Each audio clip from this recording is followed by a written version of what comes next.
Hello बच्चों, कैसे हैं आप सब। आई होप आपका जेईई मेंस का पेपर अच्छा गया होगा। बात करते हैं 30 जनवरी सेकेंड शिफ्ट के पेपर की कि सेकेंड शिफ्ट का पेपर कैसा आया था। एनालिसिस की बात की जाए तो यहाँ हम बात करेंगे केमिस्ट्री के पेपर का एनालिसिस का कि पेपर का लेवल कैसा था। 64% क्वेश्चंस ईजी पूछे गए थे, 27% moderate and only 9% questions difficult पूछे गए थे। नेक्स्ट डिस्ट्रीब्यूशन की बात करें तो क्लास वाइज डिस्ट्रीब्यूशन देखते हैं। क्लास 11th से 46% क्वेश्चंस आए थे एंड क्लास 12th से 54% क्वेश्चंस पूछे गए। यहाँ हमारे पास टोटल क्वेश्चंस 22 की बात कर रहे हैं हम कि हमें 22 क्वेश्चंस मिले हैं, जिसका डिस्ट्रीब्यूशन ये रहा है। Next organic, inorganic and physical की बात की जाए तो ऑर्गेनिक से 32% क्वेश्चंस पूछे गए थे, इनऑर्गेनिक से 36% एंड फिजिकल से भी 32% क्वेश्चंस पूछे गए थे।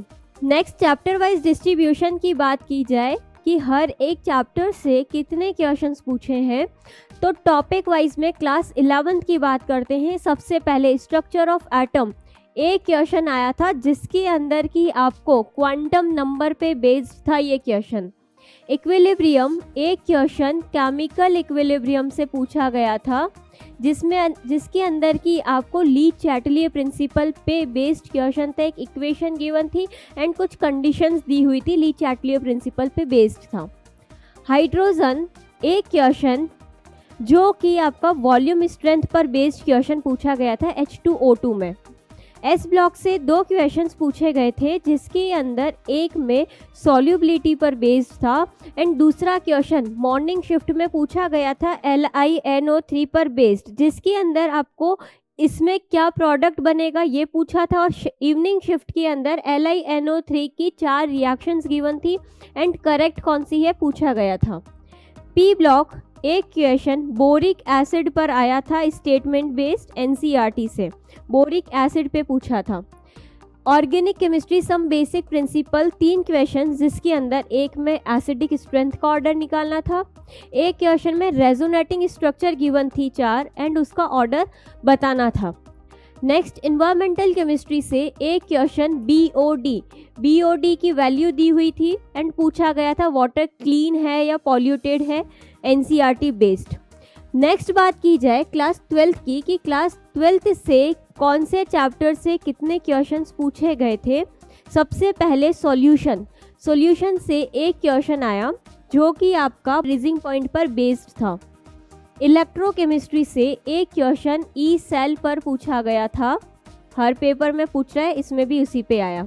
केमिकल काइनेटिक्स एक क्वेश्चन फर्स्ट ऑर्डर रिएक्शन पर इक्वेशन बेस्ड क्वेश्चन था कि आपका 90% कंप्लीट होने में कितना टाइम लगेगा, इक्वेशन बेस्ड क्वेश्चन था। सरफेस केमिस्ट्री से एक क्वेश्चन आया। पी ब्लॉक एलिमेंट एक क्वेश्चन पूछा था, P block element oxygen family से, जिसके अंदर आपको ये बोला गया था कि ऑक्सीजन फैमिली के एलिमेंट्स गिवन है, उसके हाइड्राइड्स, उसकी बॉन्ड स्ट्रेंथ का ऑर्डर बताना था। डी एंड एफ ब्लॉक से 2 क्वेश्चन नेस्लर रिएजेंट पर बेस्ड था एक, और दूसरा क्वेश्चन की MnO4 की रिएक्शन पे बेस्ड था।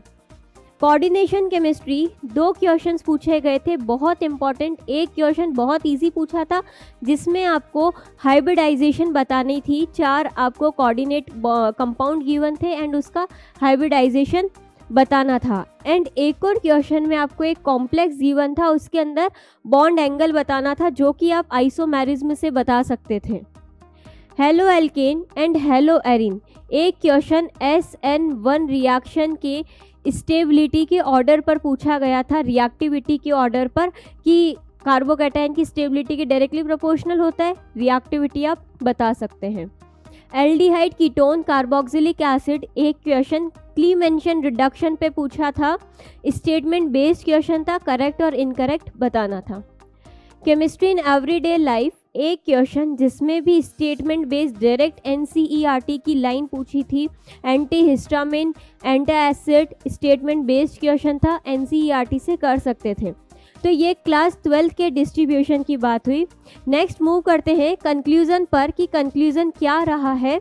तो overall paper 22 questions mostly question easy ही थे, एनसीईआरटी से डायरेक्ट पूछे गए थे।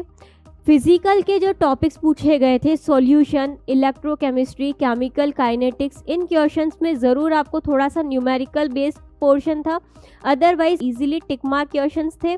और यहाँ पे आपको इन्वायरमेंटल केमिस्ट्री, SPDF ब्लॉक्स, इनका वेटेज भी अच्छा खासा आ रहा है, हर पेपर में क्वेश्चंस इनसे पूछे जा रहे हैं, तो ये इंपॉर्टेंट टॉपिक्स हैं। नेक्स्ट सभी पेपर्स में आप इनको रिव्यू करके जाएं ताकि आपका पेपर अच्छा हो। मिलते हैं नेक्स्ट वीडियो में, जिसमें हम नेक्स्ट डे की एनालिसिस को लेकर के आएंगे। नेक्स्ट डे का एनालिसिस देखते हैं उसमें हम। Thank you so much and all the best for your next exam. Thank you.